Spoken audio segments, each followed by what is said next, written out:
নমস্কার। আপনারা শুনছেন প্রণমামী জগৎজননী থেকে। স্বামীজি বলতেন, মৃত্যু যদি আসে আসুক, তবু প্রাণপণে সংগ্রাম করো। তিনি বলতেন, যতক্ষণ না আলো দেখছ ততক্ষণ সংগ্রাম করো। কেন বলতেন এমন কথা? আর কিসের জন্যই বা সংগ্রাম করতে বলতেন তিনি? এই সংগ্রামের প্রয়োজনীয়তা কী?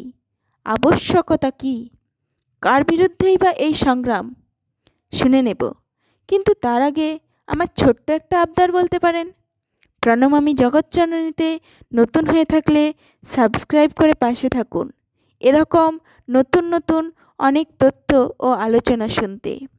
এখানকার আলোচনা যদি ভালো লাগে তবে লাইক ও কমেন্ট করবেন, শেয়ার করবেন আপনার বন্ধুবান্ধব ও প্রিয়জনদের। আসুন তাহলে শুনে নেওয়া যাক, স্বামীজি কেন সংগ্রাম করতে বলেছেন। সংগ্রাম। যতক্ষণ না আলো দেখছ ততক্ষণ সংগ্রাম। এগিয়ে চলো, দুর্বল হইও না। ওঠো, বাহির হইবার আর অন্য কোনো পথ নাই। শক্ত হইয়া দাঁড়াও, শক্তিমান হও, ভয় নাই। কুসংস্কার নাই, নগ্ন সত্যের সম্মুখীন হও।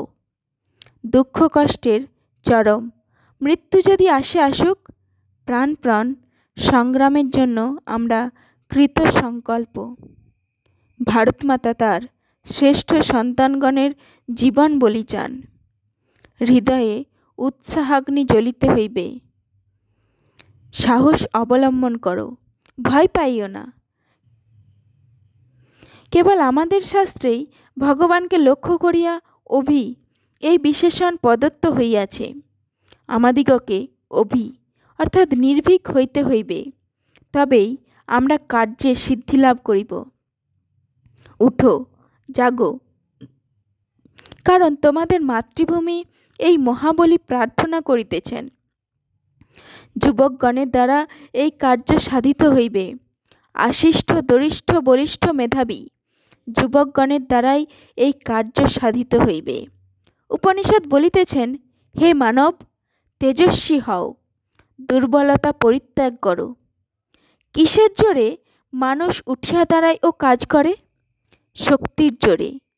এই বলবীর্যই ধার্মিকতা, দুর্বলতাই পাপ।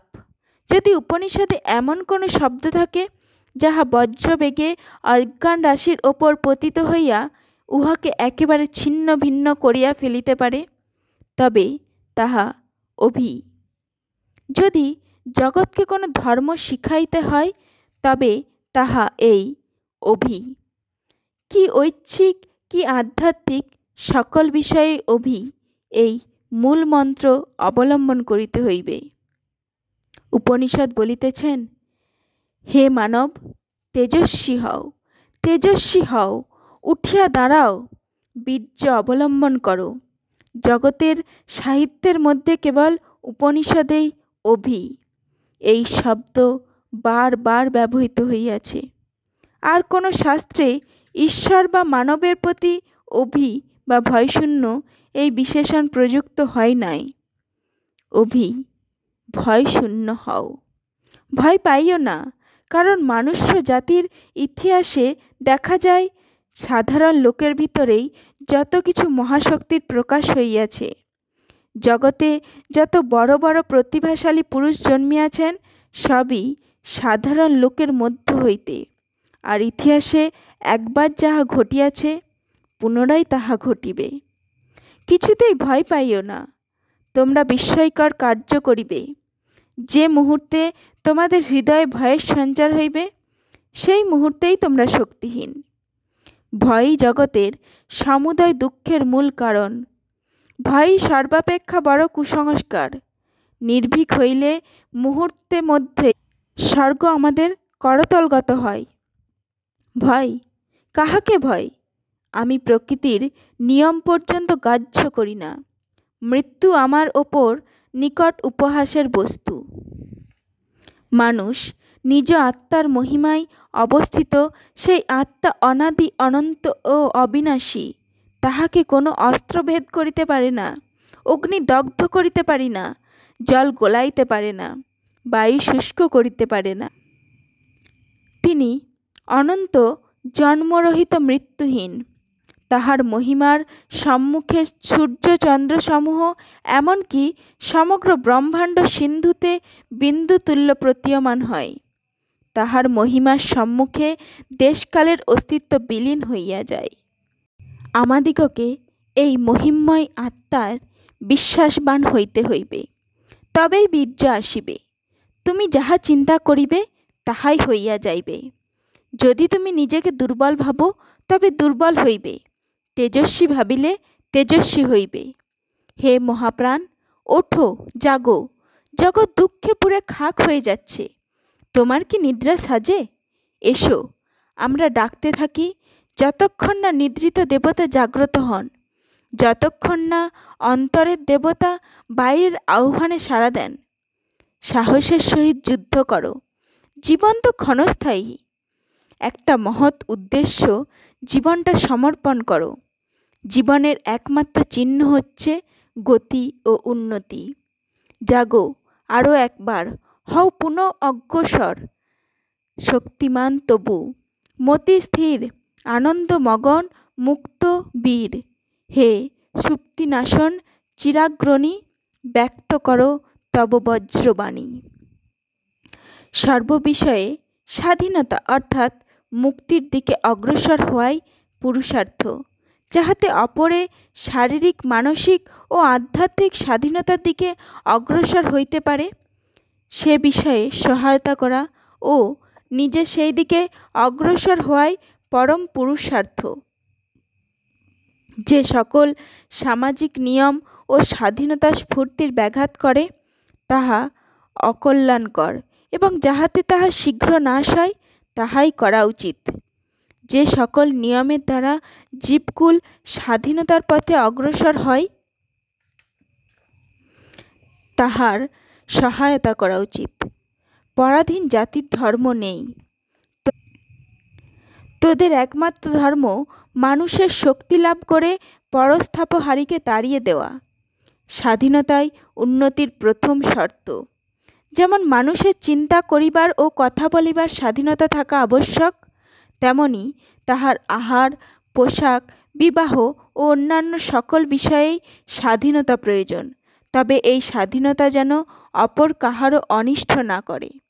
জগতের দ্বারাই এই যে অনেকের পতন হবে, বহু বাধা আসবে, দুর্লঙ্ঘ বিপদ উপস্থিত হবে এবং আধ্যাত্মিকতার আগুনে ভস্মীভূত হবার সময়েও মানুষের ভিতরের স্বার্থপরতা ও অন্যান্য দানবীয় ভাব প্রাণপণে লড়াই করে। ভালোর দিকে যাবার পথটি সবচেয়ে দুর্গম ও বন্ধুর। সহস্র পদস্খলনের ভেতর দিয়েই চরিত্র গড়ে তুলতে হবে। ওঠো, জাগো। যতদিন না লক্ষ্যে পৌঁছিতেছ ততদিন নিশ্চিন্ত থাকিও না। ওঠো, আর একবার ওঠো। ত্যাগ ব্যতীত কিছুই হইতে পারে না। অন্যকে যদি সাহায্য করিতে চাও তবে তোমার নিজের অহং বিসর্জন দিতে হইবে। খ্রিস্টানদের ভাষায় বলি, ঈশ্বর ও শয়তানের সেবা কখনো একসঙ্গে করিতে পারো না। বৈরাগ্যবান হও। তোমাদের পূর্বপুরুষগণ বড় বড় কাজ করিবার জন্য সংসার ত্যাগ করিয়াছিলেন। বর্তমানকালে এমন অনেক আছেন যারা নিজ নিজ মুক্তির জন্য সংসার ত্যাগ করিয়াছেন। তোমরা সব ছুঁড়িয়া ফেলিয়া দাও, এমনকি নিজেদের মুক্তি পর্যন্ত দূরে ফেলিয়া দাও। যাও, অন্যের সাহায্য করো। তোমরা সর্বদাই বড় বড় কথা বলিতেছ, কিন্তু তোমাদের সম্মুখে এই কর্মপরিণত বেদান্ত স্থাপন করিলাম। তোমাদের এই ক্ষুদ্র জীবন বিসর্জন দিতে প্রস্তুত হও।